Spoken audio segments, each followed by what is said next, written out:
Kalau katakan pelanggaran yang dipahami oleh orang pada sampai saat ini, hamartia itu adalah pelanggaran.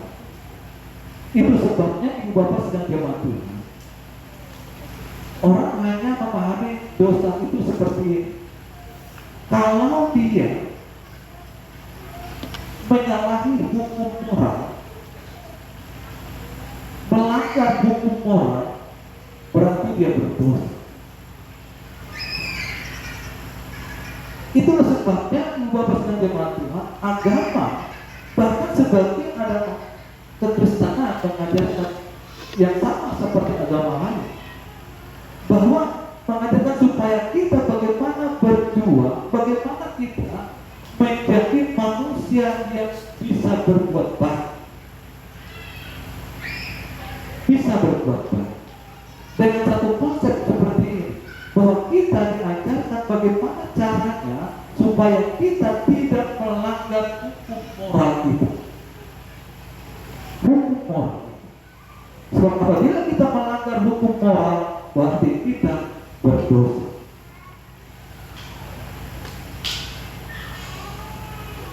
Itu yang dipahami oleh banyak orang hari ini. Karena itu pula yang diajarkan sebagian gereja hari ini. Karena memang kalau berbicara tentang dosa, mau tidak mau bukan hanya kepada jemaat, tetapi harus kepada pribadi sampai korban juga harus mengerti dosa itu. Nah, hamartia itu bukan hanya sebatas melanggar,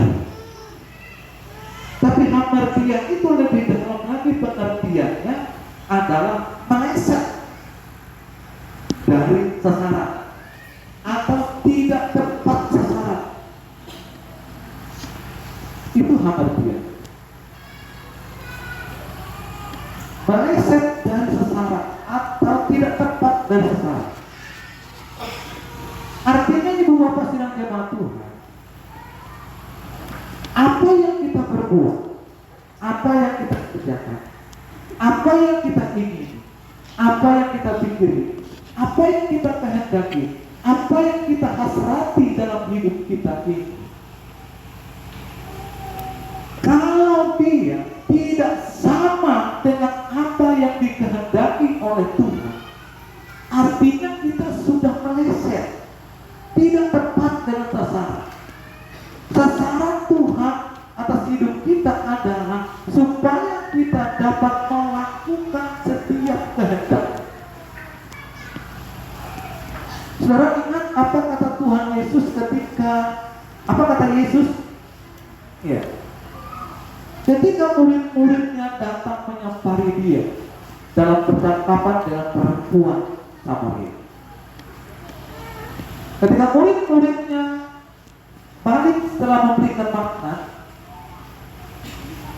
makanan, lalu dia mengatakan kepada Yesus, "Guru, mari kita makan." Karena memang dia makan. Ya. Tetapi apa yang menjadi jawaban daripada Yesus? Makananku adalah melakukan kehendak Bapa. Makananku adalah melakukan kehendak Bapa.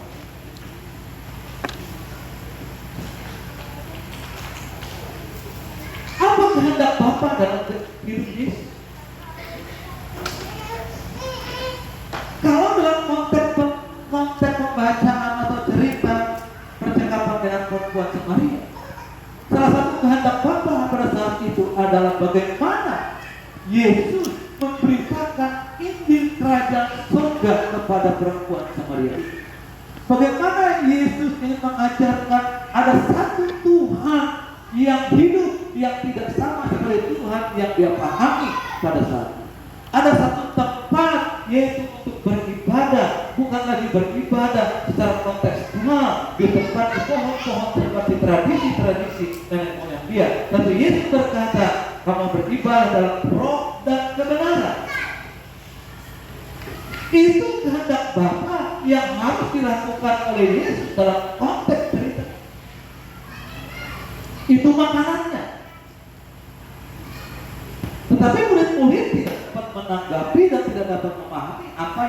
dikendalikan oleh Yesus. Karena apa yang di dalam benak mereka, apa yang dalam tujuan mereka bukan untuk sepenuhnya ingin mengerti apa yang diajarkan oleh Tuhan Yesus, apa yang diajarkan oleh Yesus pada saat itu. Tetapi kepingiran mereka dengan Yesus itu dengan satu tujuan, bahwa mereka ingin menjadikan Yesus itu sendiri sebagai pemimpin mereka, untuk dapat membebaskan mereka dari setiap belenggu-belenggu yang mengikat hidup mereka, sehingga mereka tidak dapat menikmati kemerdekaan dan kebebasan sama seperti orang-orang yang umumnya pada saat itu.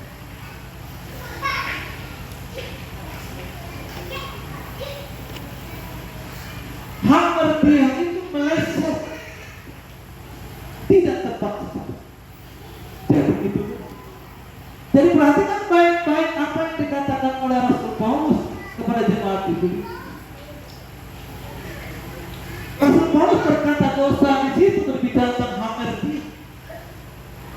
Aku melayani hukum hamartia.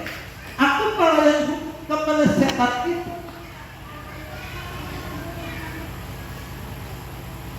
Aku sudah meleset. Makanya dia berkata, dengan akal budiku aku mau melayani Tuhan, tetapi dengan tindakan perbuatanku aku melayani dosa.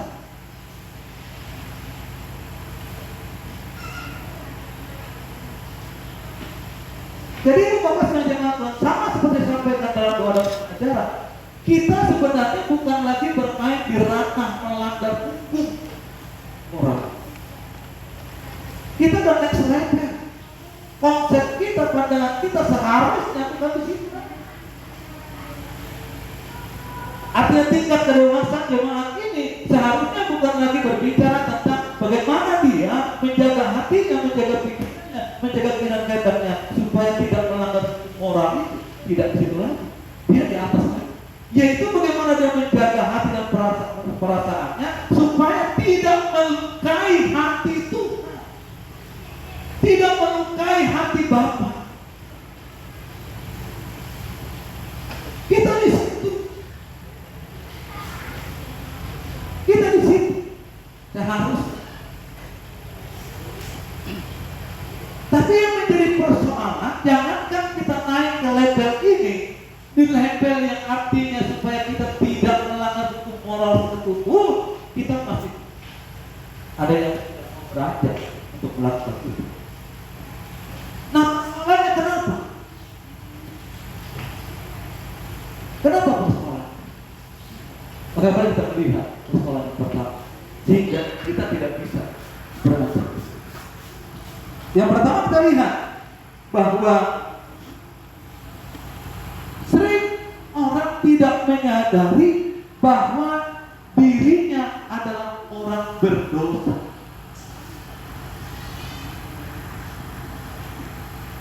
Kita sering tidak menyadari bahwa kita ini adalah orang yang berdosa. Kenapa kita tidak menyadari bahwa kita ini adalah orang yang berdosa? Karena kita sudah tertanam konsep, pandangan, pengertian bahwa dosa itu adalah pelanggaran dari hukum moral. Sehingga ketika kita tidak mencuri, lalu kita berkata saya tidak berdosa. Ketika saya tidak membunuh, berarti saya tidak berdosa. Ketika saya tidak berbohong, berarti saya tidak berdosa.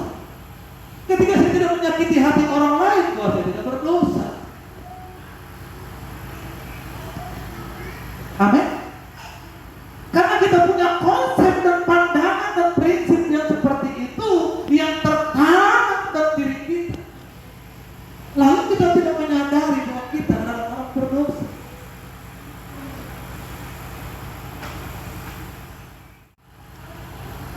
Kita merasa tidak bersalah. Kita merasa orang sudah baik. Apalagi kalau kita disertai dengan apa? Dengan sikap bergereja dengan baik, beribadah hari Minggu, datang dengan itu. Udah.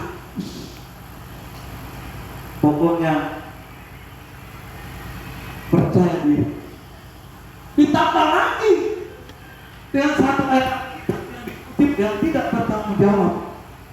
Asal kamu percaya saja kepada Yesus, kamu pasti selamat.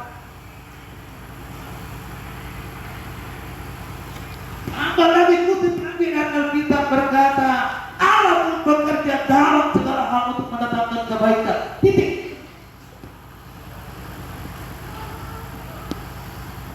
Gak dibacanya selanjutnya ayat itu dengan lengkap. Ditinggalnya bagi orang yang mengasihi Dia.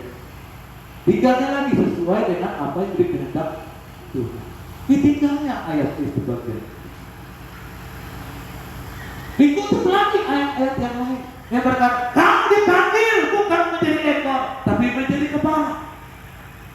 Kamu dikutip lagi ayat berkata, diberkatilah kamu di ladang, diberkatilah kamu di sawah, diberkati.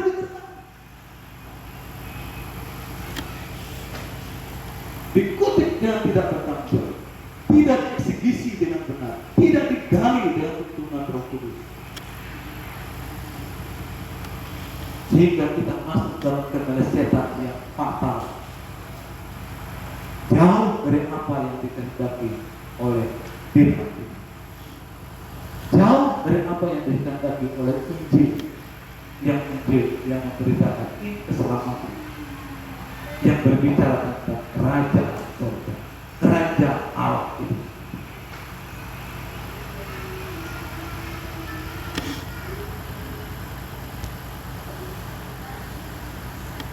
Harus disadari bahwa kita meleset di hadapan Tuhan. Kita sering melukai hati Tuhan. Kita melukai hatinya lewat apa? Lewat apa yang kita ingini, lewat apa yang kita hasrati dalam hidup kita. Kita tidak pernah menghasrati dan mengingini perasaan Bapa untuk dapat dikerjakan di dalam hidup kita. Yang kita ingin kerjakan adalah perasaan kita, kehendak kita. Untuk apa? Bagaimana dapat terlaksana dan terpenuhi penguasa keinginan manusia badani.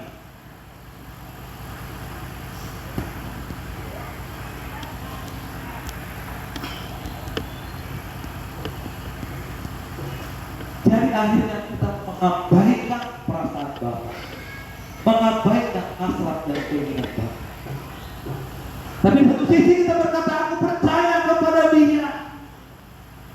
Dengan lantang mengakui 10 pengakuan iman rasuli, dengan lantang menghafal doa Bapa kami, dengan lantang menghafal hukum Taurat, lalu berkata, yes, saya adalah orang Kristen dan saya yakin saya akan orang Kristen.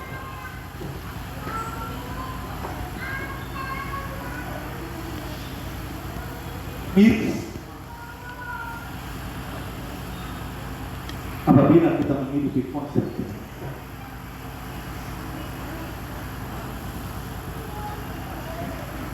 Yuk mari kita benar-benar menghayati dan memaknai bahwa benar kita ini adalah orang yang Yesus. Sebab itu di dalam perumpamaan Yesus berkata di dalam perumpamaan di dalam Lukas pasal 18 ayat 9 sampai 14 ada perumpamaan di situ orang Farisi dan pemungut cukai.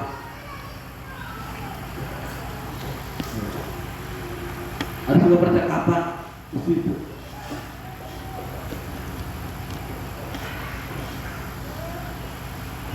Coba buka dan lebih lengkap. Lukas pasal 18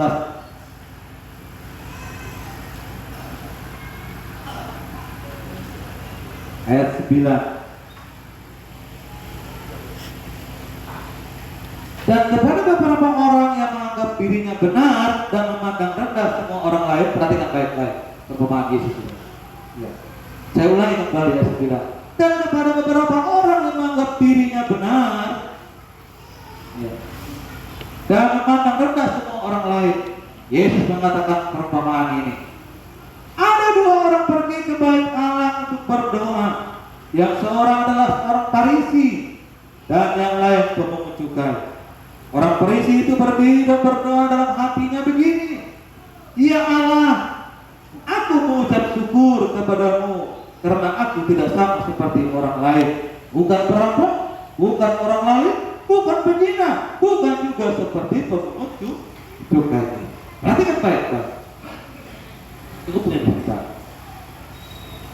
Bukankah pemungut cukai ini mewakili konsep dan pandangan yang berkata bahwa dosa itu adalah ketika melakukan pelanggaran hukum moral? Tergambar dengan jelas apa yang ditanamkan oleh orang Farisi. Yang memberikan stempel orang Farisi itu bukan masyarakat. Perhatikan baik-baik Ibu Bapak dan jemaat Tuhan ketika kita membaca Alkitab itu. Yang memberikan stempel atau stigma bahwa orang Farisi itu bukan orang masyarakat pada saat itu. Yesus sendiri yang memberikan stempel orang Farisi itu. Yang memberikan label orang Farisi itu Yesus. Karena pada kenyataannya mereka bukan orang Farisi. Mereka adalah orang yang dikagumi, orang yang dihormati, orang yang disegani, bahkan orang yang diidolai pada saat itu tentu pada zaman itu. Kita yang membacanya hari ini disebut orang Farisi karena memang Yesus stempelnya orang Farisi karena penilaian Yesus sendiri terhadap apa yang dihidupi oleh orang-orang itu. Karena apa yang dihidupinya tidak sama, tidak tepat dengan apa yang dikehendaki oleh Allah.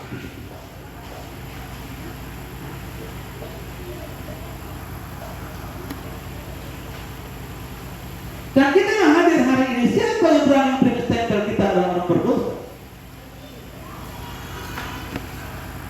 Apa saya? Saya tidak punya hak dan tidak punya keberanian dan tidak punya kewenangan untuk memberikan stempel buat saudara-saudara orang berdosa. Saudara mengatakan orang lain tidak punya hak. Apa dasarnya saudara bisa atau saya menjustice saudara sebagai orang berdosa? Nggak bisa. Karena ada satu pribadi. Kenapa Yesus berkata dia berani berkata bahwa itu orang Farisi yang berdosa? Karena Yesus pada saat itu dalam keadaan tidak berdosa. Kalau saya orang yang berdosa lalu berkata saudara-saudara berdosa, sedangkan saya berdosa, apa lebihnya? Tapi sama seperti apa yang dikatakan oleh firman Tuhan, orang buta menuntut orang buta. Apa jadi?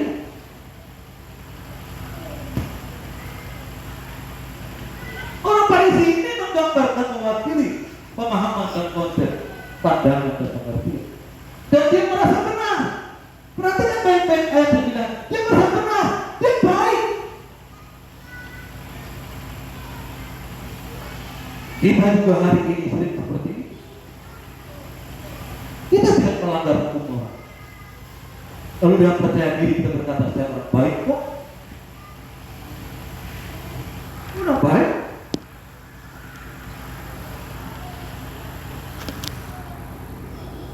Tapi mari kita perhatikan ayat selanjutnya. Aku berpuasa 2 kali seminggu.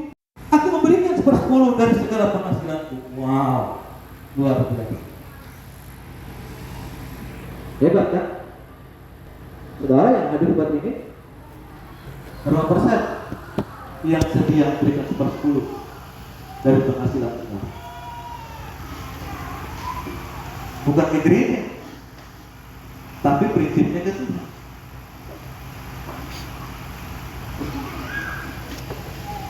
Jujur kita. Tapi saudara yang percaya diri, aku anak Tuhan, aku percaya Tuhan, tapi tidak berani melepaskan apa yang menjadi bagian Tuhan yang ada. Orang Farisi ini bayangkan baik, dia ini baik, luar biasa baik. oleh Yesus orang Farisi. Baik. Kalau sekarang menemukan tipe orang seperti ini saat ini, waduh, pasti sekarang berkata, hormat Pak, hormat Bu, saudara kamu, saudara akan menghayangi dia dan tunduk, saudara akan segan dengan dia, saudara akan menghormati dia, dan saudara akan bercerita kepada orang lain tentang kebaikannya. Pasti. Karena secara moral baik. Dan dia merasa benar menurut pandangannya. Saya mari kita melihat ayat 13. Tetapi pemungut cukai itu berdiri jauh-jauh, bahkan ia tidak berani menghadapkan ke langit, melainkan ia mengumpul dirinya dan berkata, ya Allah, kasihanilah aku orang berdosa ini. Ya Tuhan, kasihanilah aku orang yang hampir ini, yang sudah meleset dari kehendak kasihaninya.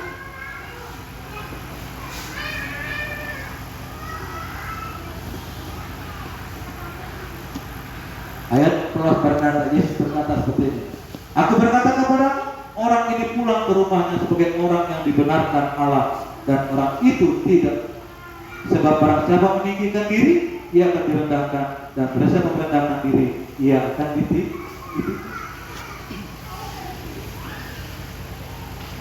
Ada satu pernyataan dari Yesus kepada pemungut cukai itu, karena pemungut cukai itu sadar bahwa dia adalah orang yang menyesal. Kesadaran inilah yang perlu kita bangun dalam diri kita, ibu bapak sedang jemaat. Satu sikap inilah yang perlu kita hidupi dalam diri kita sebagai dasar untuk kita dapat mengalahkan namanya dosa. Harus sadar, oh iya, saya meleset terhadap Tuhan. Bukan hanya sadar di situ, tetapi mengambil sebuah komitmen, mengambil sebuah tekad, mengambil sebuah keputusan untuk tidak meleset lagi. Nah, bagaimana caranya supaya dia bisa tidak meleset lagi? Di dalam Roma pasal 12 ayat 2 berkata, berubahlah oleh pembaharuan akal budimu. Dilanjuti lagi oleh Rasul Paulus di dalam Filipi pasal 2 ayat 5 dan 6. Hendaklah kamu menaruh perasaan dan pikiran yang sama yang terdapat dalam Kristus Yesus.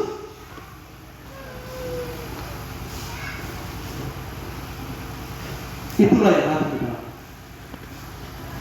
Amin. Apabila kita tidak melakukan hal itu, tentu ibu bapak sedang jemaat nanti, kita tetap terus melayani dosa ini.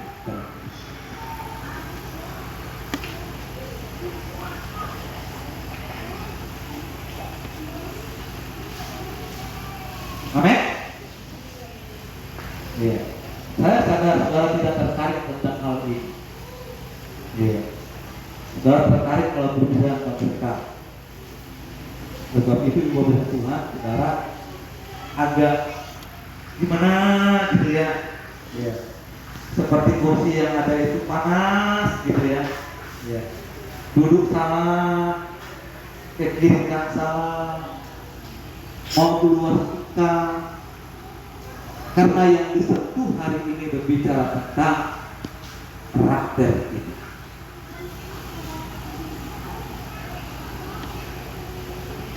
Bukan hanya karakter saudara, tapi karakter saya.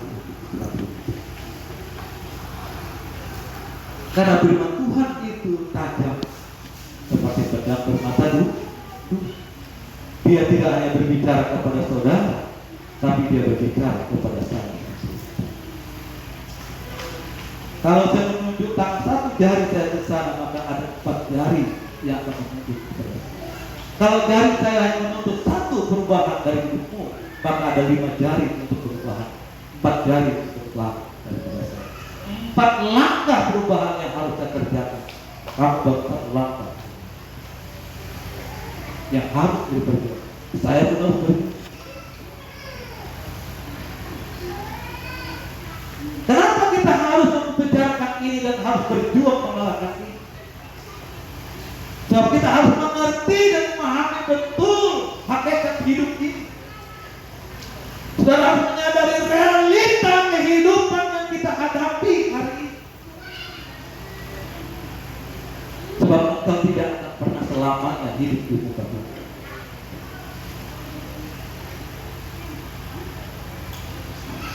Yang kamu hidupi hari ini adalah kehidupan secara daging. Nih, bila kamu cubit sakit, bila kamu mengatakan muncul aroma bau tanah. Kau gosok terus kau kira hilang dagingnya. Semakin kau gosok dagingnya semakin banyak. Dan ini akan menyatu dari tanah dan dari daging.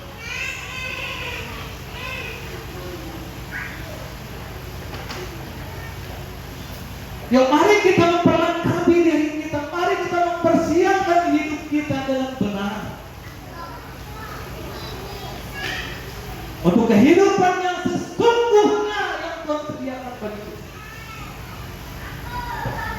Bukan hanya sekarang memikirkan kehidupan manusia jasmaniamu yang hanya bersifat sementara dalam durasi waktu 70-80 tahun. Itu pun kalau Tuhan izinkan. Hari ini kita perhatikan, kita baru berusia 40, 45, 50, kita sudah diberikan 10 dan obat-obatan. Ada doping untuk membuat kita. Bagi yang menyadari kesehatan.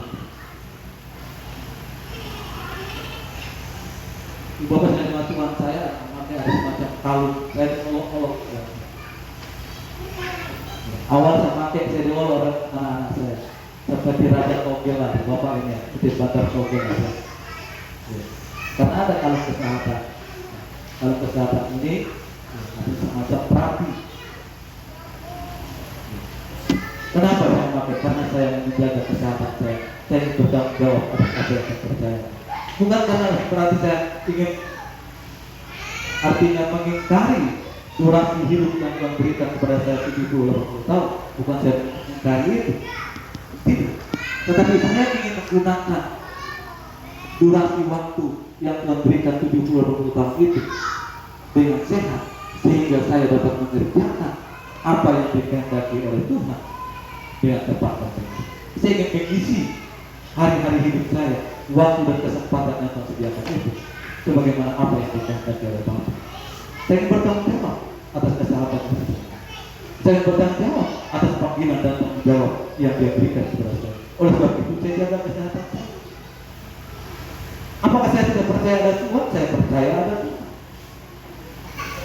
Tapi tanggung jawab saya menjaga kesehatan saya.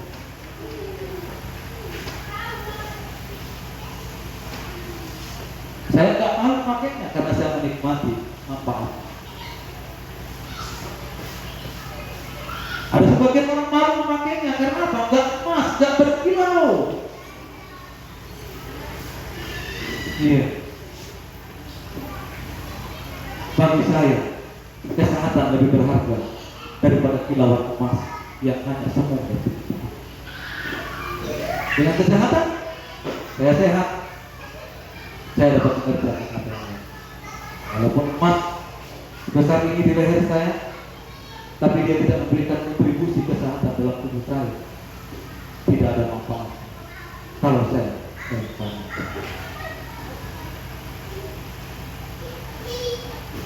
Setiap hari Ibu Bapak sedang mati. Yang pertama tadi kita harus menyadari betul bahwa kita adalah orang yang meleset. Dengan kita menjadi orang meleset dalam Tuhan, maka kita akan mengambil sebuah keputusan untuk apa? Untuk berubah. Apa yang berubah kita? Yang paling mendasar yang berubah kita adalah akal kita. Mindset. Bayangkan juga bersama itu yang pengaruhi mindset kita dari sejak kecil. adalah apa yang dimimpikan, diinginkan oleh orang tua kita, tersalur ketika kita masih dalam perut orang tua kita, sampai kita diizinkan melihat sinar matahari lahir, terus dipupuk oleh orang tua dengan mimpi dan kehendak mereka, harapan mereka, sampai kita mengerti cita-cita kita, maka lingkungan membentukkan cita-cita kita, membentuk konsep hidup kita, membentuk paradigma kita. Lalu kita di sekolah dididik dengan kita, sampai kita masuk ke dalam perguruan tinggi, keluar perguruan tinggi, terbentuk dan permanen konsep itu bahwa hidup yang kita jalani ini adalah bagaimana kita dapat menikmati hidup dalam sebuah kesenangan yang sama seperti anak-anak. Kita jarang berpikir bahwa hidup sesungguhnya bukan apa yang kita lihat, bukan apa yang kita rasakan, dan bukan apa yang kita nikmati di dalam dunia ini dengan segala fasilitas ini. Tapi hidup yang sesungguhnya, yang sebenarnya bagi kita adalah ketika kita di mana kita mengakhiri seluruh rangkaian hidup manusia dari ini, lalu kita akan menjalani hidup secara permanen bersama siapa yang kita ingin, bersama siapa kita nanti, di tempat mana kita.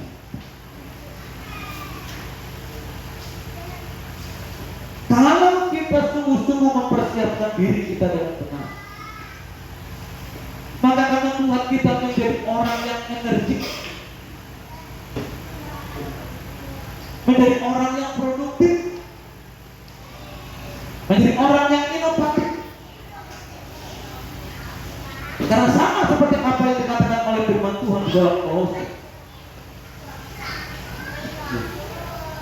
apa saja yang kamu perbuat, perbuatlah dengan segenap hatimu, semuanya untuk Tuhan. Apa saja yang kamu perbuat, perbuatlah dengan segenap hatimu, sama seperti untuk Tuhan. Kalau kamu mengerti tujuan hidupmu adalah keselamatan dan kerajaan surga, maka apa yang kamu perbuat dan apa yang kamu kerjakan lewat waktu dan aktivitas hidupmu yang kamu kerjakan hari ini, kamu akan punya konsep dan punya pandangan dan punya niat dan punya hati. Kamu mengerjakannya semua untuk Tuhan. Kalau engkau berkata semua untuk Tuhan, maka engkau tidak akan melakukan yang namanya kemelesetan dari sesat. Engkau tidak akan melakukan yang namanya pelanggaran daripada moral. Kita terjebak melakukan pelanggaran moral dan kemelesetan karena kita tidak pernah berpikir dan menghayati bahwa apa yang kita lakukan dengan segenap hati bukan untuk Tuhan.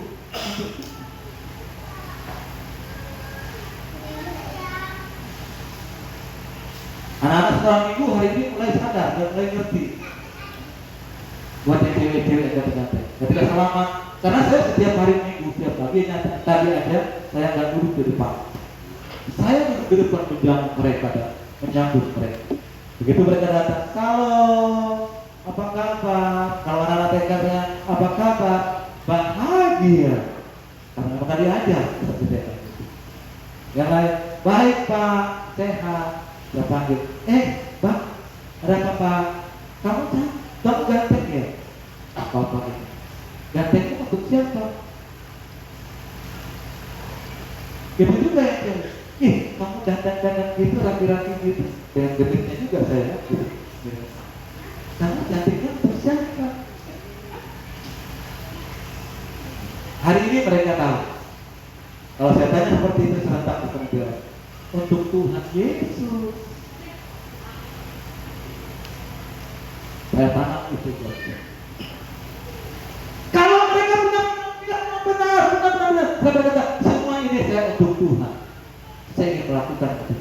Kalau saya dandan, saya rapi, saya cantik, tapi saya ingin ada untuk Tuhan.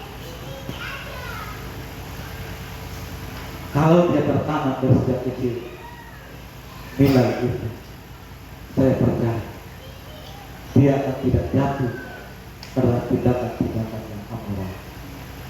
Dia tidak akan terjaga pergaulannya kelak di kemudian hari. Karena dia tahu apa yang dia kerjakan, apa yang dia buat, dia ingin melakukan karena butuh untuk kita. Karena dia butuh, maka dia akan berhati-hati untuk melakukan yang tidak benar. Amin. Tolong ibu bapak saudara Tuhan yang punya anak di sekolah minggu, follow up nilai. Sehingga mereka pulang ke rumah, ketika sudah bertanya kepada mereka di rumah, mereka akan menjawab hal yang sama. Follow up. Apa yang mereka dapat dari gereja, baik lewat konsel dan sekolah ini, di rumah coba di-follow up. Jangan masa-masa. Jangan mereka menemukan kebimbangan ketika mereka di gereja, mereka mendapatkan nilai dan prinsip-prinsip hidup. Ketika mereka pulang ke rumah, mereka menemukan sesuatu hal-hal yang bertentangan dari apa yang mereka diajarkan. Lalu mereka bingung, yang mana yang betul-betul. Daging mereka menginginkan prinsip apa yang sama seperti apa yang diterapkan di rumah. Di sekolah minggu kita ajarkan supaya mereka setia dan tekun berdoa setiap pagi. Ketika sampai di rumah, mereka tidak menemukan orang tua mereka duduk diam di bawah kaki Tuhan berdoa. Anak-anak menjawab dengan lugu. Polos mereka berkata, Pak, bagaimana kami bisa berdoa, Pak? Bapak saya ajak makan gak ada doa, langsung makan. Bapak saya ajak bangun pagi, bukannya pagi-pagi bangun jam 7 lalu teriak ke mama, Pak, kopi. Mereka jujur berbeda. Ini ada guru sekolah minggu, ada di sini. Coba tanya mereka yang bersentuhan langsung, yang setiap minggu bersentuhan langsung dengan anak-anak sekolah minggu. Mereka bilang, ada bacaan kitab? Nggak ada, Pak. Kenapa? Mama kami gak tuntut kami, bapak kami gak ngajarin kami. Padahal kita di sini dengan semangat kita ingin membawa mereka, karena kita tahu, karena ingin mereka menjadi anak-anak panah di hadapan Tuhan. Bagaimana mereka tak meleset di hadapan mereka nanti kalau sejak dini mereka tidak diajarkan tentang hal itu.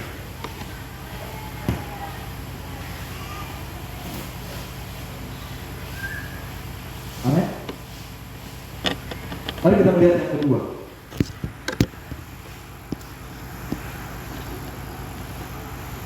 Yang kedua, Bapak Tuhan, bagaimana kita bisa mengalahkan dosa kita. Yang pertama adalah bila kita menyadari bahwa hidup kita adalah orang berdosa.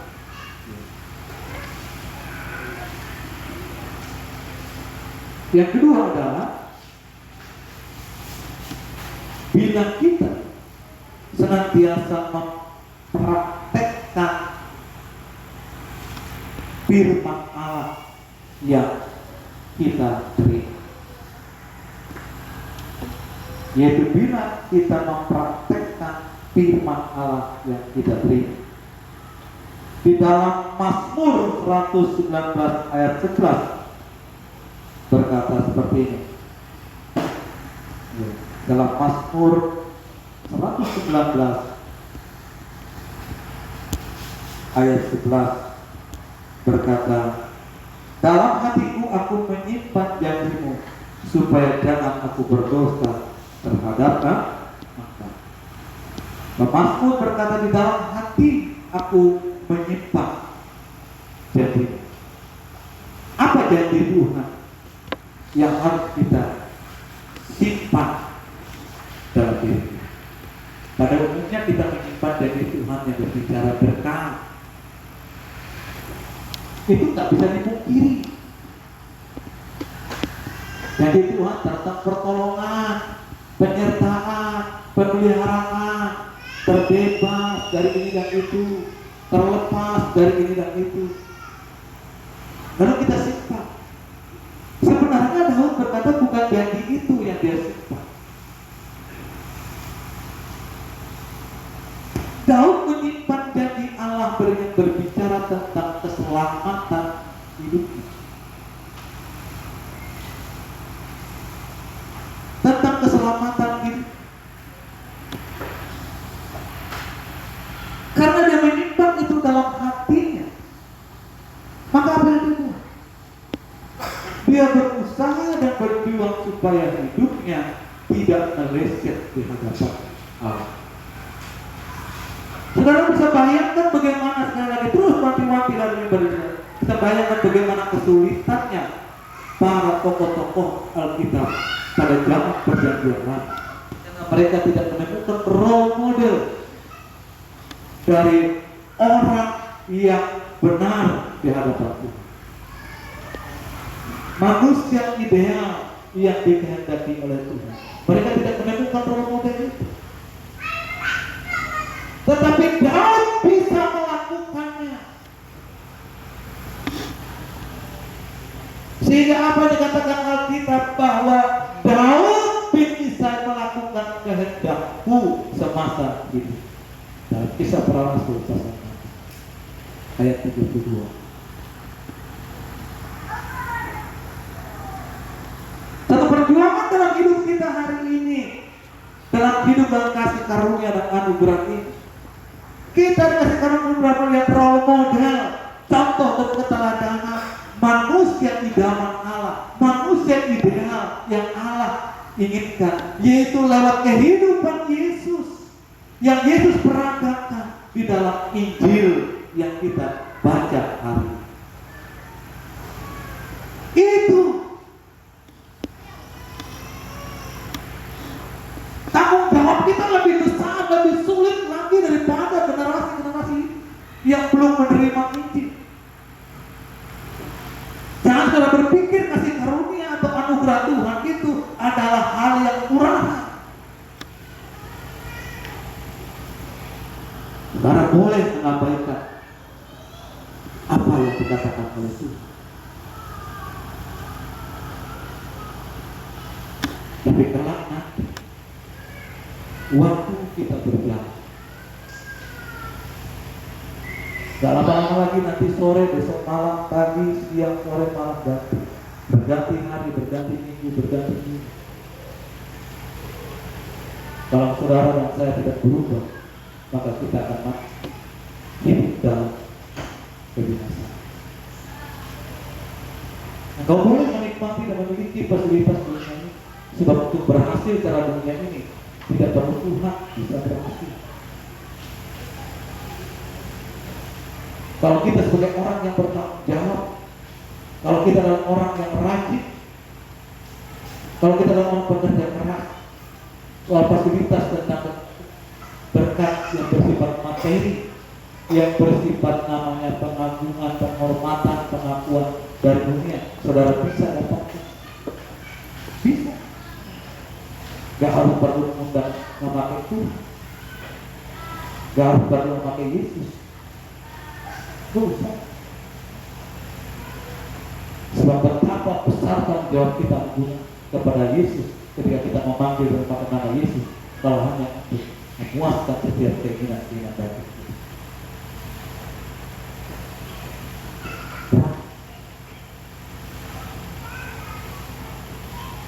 Jadi setiap kebenaran firman Tuhan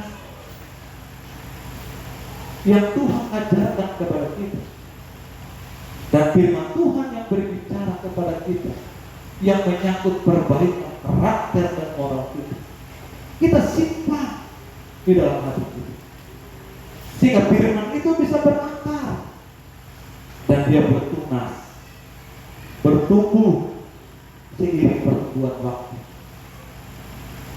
Dia bukan hanya bertumbuh menjadi sebuah pohon yang besar, dia harus bertumbuh menjadi pohon yang besar, dan dia bercabang dan harus menghasilkan buah. Buah yang Tuhan inginkan kepada kita adalah firman itu adalah buah pertobatan hidup kita. Setiap kita harus bertobat setiap Setiap saat kita harus bertobat. Sebab pikiran kita ini adalah medan peperangan kita yang sebenarnya.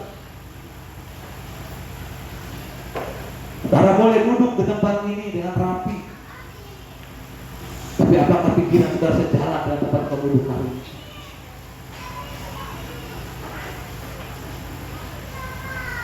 Belum tentu saudara duduk dengan rapi, dengan tenang, lalu pikiran saudara terkonsentrasi kepada firman yang disampaikan. Jangan-jangan saudara pikiran saudara melayang. Ini lamanya khotbah ini sekian. Kok ini tuh berbicara tentang ini terus. Perutnya udah mulai lapar. Makan nanti di mana? Tambah lagi intimidasi dari pekerjaan.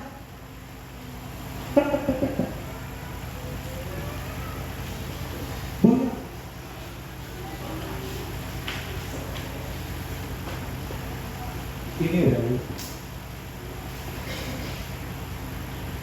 satu perjuangan yang harus kita hidupi. Firman yang mana yang kita hidup adalah firman yang berbicara bagaimana kita, bukan hanya firman berbicara tentang janji Tuhan tentang berkat, tapi janji berkat yang Tuhan inginkan adalah berkat kerajaan surga. Janji itu yang kita tulis dan kita perjuangkan. Apa janji Tuhan terhadap kita?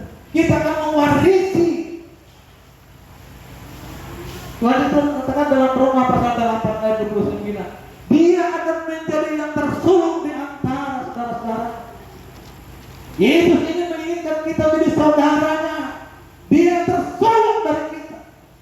Itu sebabnya Dia bekerja dalam segala hal untuk mendatangkan kebaikan bagi kita. Kebaikan kita adalah sesuai dengan kehendaknya, bukan sesuai dengan kehendak kita.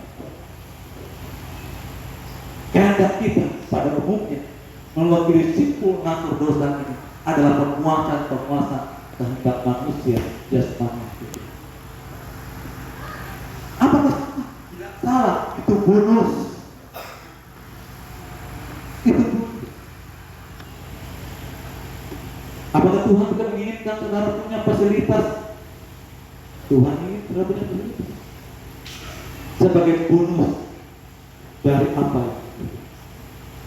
Sehingga fasilitas itu tidak akan meningkat, tidak akan membelenggu kita, karena kita memarkirkan hati kita bukan di dunia, tapi di langit baru, bumi baru yang indah. Saya memarkirkan hati saya. Saya berjuang memarkirkan hati saya.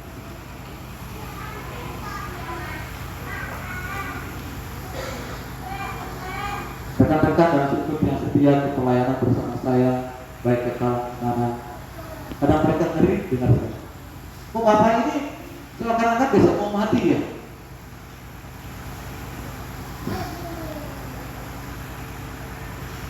Karena saya, jujur saya katakan, saya mempersiapkan diri saya untuk hal itu. Sampai tadi malam saya duduk sama istri, nah, foto juga. Lalu dipoto nyala aja, ya sampai merah gitu. Lalu kemana foto itu? Nah, nanti kalau aku tutup mata terakhir ya, mungkin kayak gini ya, foto mati, langsung dihapusnya, ngeri ya, langsung dihapusnya, ngeri ya. Saya nggak tahu juga masalah Tuhan saya persiapkan diri saya untuk hal itu. Bukan karena saya merasa saya gagal untuk dapat menikmati dan memiliki apa yang sama seperti dimiliki oleh anak-anak dunia. Bukan karena saya merasa gagal untuk dapat mendidik anak-anak saya untuk dapat sama seperti orang lain dalam tanda kutip baik menurut pandangan saya. Enggak. Bukan karena itu. Tapi karena saya menyadari realitas hidup ini. Saya menyadari fakta hidup ini.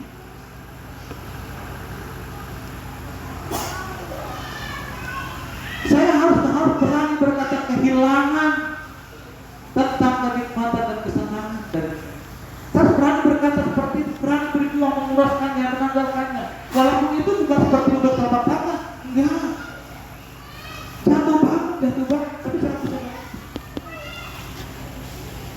Sehingga ketika berbicara tentang hal itu, saya bukan menentang. Tapi dengan demikian saya akan terus mempersiapkan diri saya, memperlengkapi hidup saya, memperlengkapi hati dan pikiran saya. Terus Tuhan menyatakan ketika saya mau tidur, saya tidak pernah mau membawa sesuatu. Ketika saya mau tidur, plong.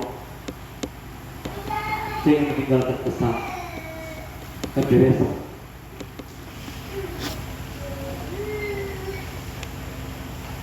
Saya tidak mau.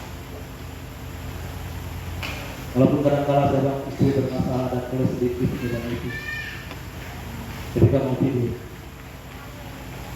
saya plongkan. Karena saya tidak mau ketika saya tidur ada sesuatu yang mengikat saya. Karena ketika saya tidur, artinya ini 12 nanti, saya sedang masuk dalam zona kematian bersama. Saya harus melepaskan rutinitas secara daging. Saya terlelap.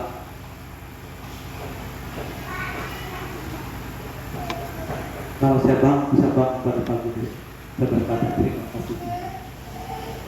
Engkau masih berikan saya waktu dan kesempatan untuk dapat menikmati kasih anugerah karunia.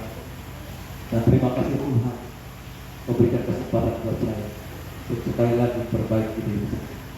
Dan untuk saya dapat memberikan yang terbaik kepada orang lain, untuk saya dapat melaksanakan dan memberikan tentang hidup dan kepada orang lain.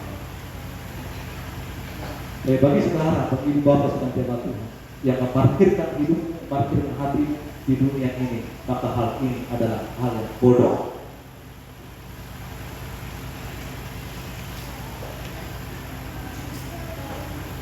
Hal yang bodoh. Tapi ini menentukan kita waktu.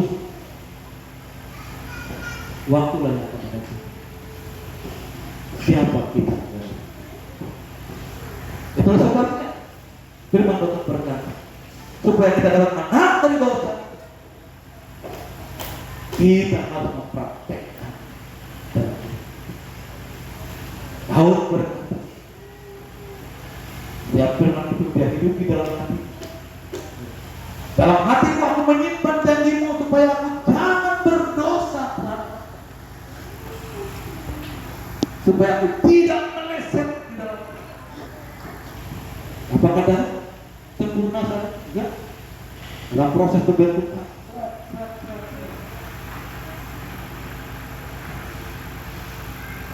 dibentuk tidak sampai akhirnya dia mendapat pengakuan orang yang melakukan kesempurnaan kita berbeda-beda sesuai dengan kapasitas yang Tuhan percayakan kepada kita. Salib yang dipikul oleh kita, bentuknya dan beratnya bebannya tidak sama sesuai yang besar kita merespon jawab yang Tuhan sediakan dan beri kepada kita. Maka nilai kemuliaan itu pun berbeda. Terangnya kemuliaan hidup kita berbeda. Megahnya kemuliaan berbeda. Mewahnya rumahku ketika kembali ke rumah Bapa nanti itu berbeda. Yesus berkata seperti, aku berdoa Bapa, aku pergi sana dulu, sebab di rumah Bapa aku banyak. Lalu aku pergi sembunyikan tempat bagimu. Di mana aku ada, kamu harus ada. Dia mengajak kepada siapa? Kepada setiap orang yang mau mengikuti. Yohanes pasal 14 ayat 9 berkata, akulah kebenaran dan hidup.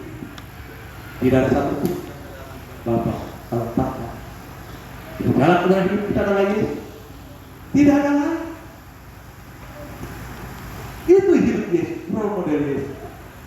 Maka kita akan tetap jalan. Kita akan bertemu di langit baru bersama Dia. Dalam satu kehidupan yang nyata.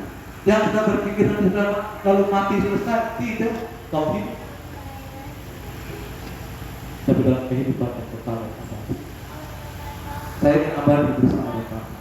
Saya tidak ingin hanya sekedar masuk dalam rangka kerajaan surga, dalam tanah surga, tetapi saya ingin ada dalam kerajaan surga. Karena saya ingin ada dalam kerajaan surga, karena tahu perjuangan saya harus berat. Saya harus berjuang menanggalkan dulu mempersiapkan diri bagaimana karakter dan moral dan hidup saya menjadi hidup yang sepadan dan selaras dengan apa yang Tuhan.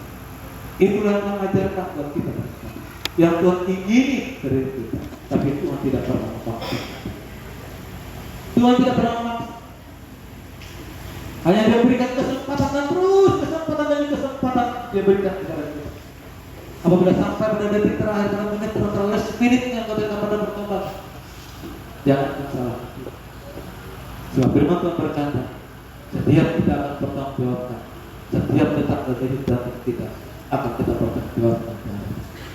Oleh karena itu, yuk mari kita berjuang bersama-sama. Kita harus menghidupi. Kita melihat bagaimana perjuangan Yusuf sebagai contoh keteladanan dalam perjanjian lama. Dia mempraktekkan dalam menghidupi apa yang difirmankan oleh Dia. Tantangan Yusuf luar biasa, tetapi dia mampu mengalahkan itu. Karena firman yang dia hidupi, firman itu membentengi setiap hati, setiap pikiran, setiap keinginan, setiap kehendak, sehingga Allah mempercayakan dia menjadi seorang penerang negeri. Tapi lihat, ketika Yusuf meninggal, orang tidak mengenal dia dan generasi. Makanya bangsa Israel masuk dalam penjajahan sampai mereka akhirnya harus keluar dari tanah Mesir dibawa oleh Musa. Mereka menjadi bangsa sebuah perjalanan yang mewakili perjalanan rohani. Mari dibawa sebenarnya. Jangan kita terus musafir dalam padang gurun, tetapi tidak menemukan oase yang Tuhan sebutkan. Karena Yesus berkata, akulah air yang hidup. Biar oase. Mari datang ke sumber air. Nikmati air mereka yang akan menyegarkan setiap tubuh, jiwa dan roh. Sehingga apapun yang kita hadapi dan kita jalani tidak mempengaruhi seperti itu. Karena kita menemukan oase yang datang dari Tuhan. Yang ketiga,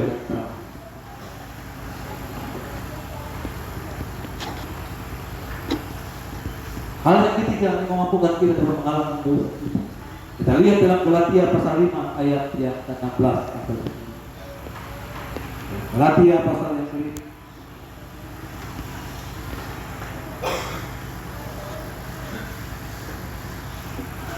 ayat 16. Maksudku ialah hidup oleh roh, maka kamu tidak akan menuruti keinginan daging. Sebab bagaimana daging berlawanan dengan keinginan roh, dan keinginan roh berlawanan dengan keinginan daging. Karena keduanya bertentangan, sehingga setiap kamu tidak melakukan apa yang kamu kehendaki. Akan tetapi jika kamu memberikan dirimu dipimpin oleh roh, maka kamu tidak hidup di bawah hukum Taurat. Perbuatan daging telah nyata, yaitu keturunan percabulan, kecemaran dan hawa nafsu, penyembahan berhala, sihir, perturuan perselisihan iri hati, amarah, kebenaran sendiri, kedua dan perasaan. Kedengkian, memabukkan, persaporan dan sebagainya. Kepentingan kamu seperti yang telah dibuat dahulu. Bahwa barang siapa melakukan hal yang demikian, ia tidak akan mendapat bagian dalam kerajaan Allah. Ayat 22. Tetapi buah roh ialah kasih, sukacita dan bersabar, dalam melakukan keputusan diri. Dan barang siapa menjadi milik Kristus, ia telah menyalibkan daging dengan segala hawa nafsu dan keinginannya. Jika kita hidup oleh roh, baiklah kita hidup, kita juga dipimpin oleh roh. Yang terakhir di bawah kita akan mampu mengalahkan dosa kita. Dosa adalah apabila kita memberi diri kita untuk dipimpin oleh roh. Dipimpin oleh untuk kita dapat menyalibkan daging. Jangan kita berkata engkau milik Yesus. Jangan kau berkata engkau percaya kepada Yesus. Jangan kau berkata ini sebagai Tuhanmu secara pribadi, kalau kau tidak mampu menyalibkan daging. Apa daging itu? Maka sudah melihat list yang di atas, serangkaian simpul nafsu dosa yang di atas, yang ditulis. Itu daging. Apa cukup dengan detekin darah nama Yesus keluar? Ya, itu di sini, itu di sini. Terus siapa yang mau melakukan? Saudara bersama dengan Tuhan, saya bersama dengan Tuhan. Roh Kudus memberikan kekuatan, Roh Kudus memberikan pengertian, Roh Kudus memberikan kesanggupan. Saya harus mengerjakan, saya harus melakukan, saya harus bertindak, saya harus berbuat, saya harus melangkah. Itu tanggung jawab. Gak ada cukup cuma percaya doang. Enggak.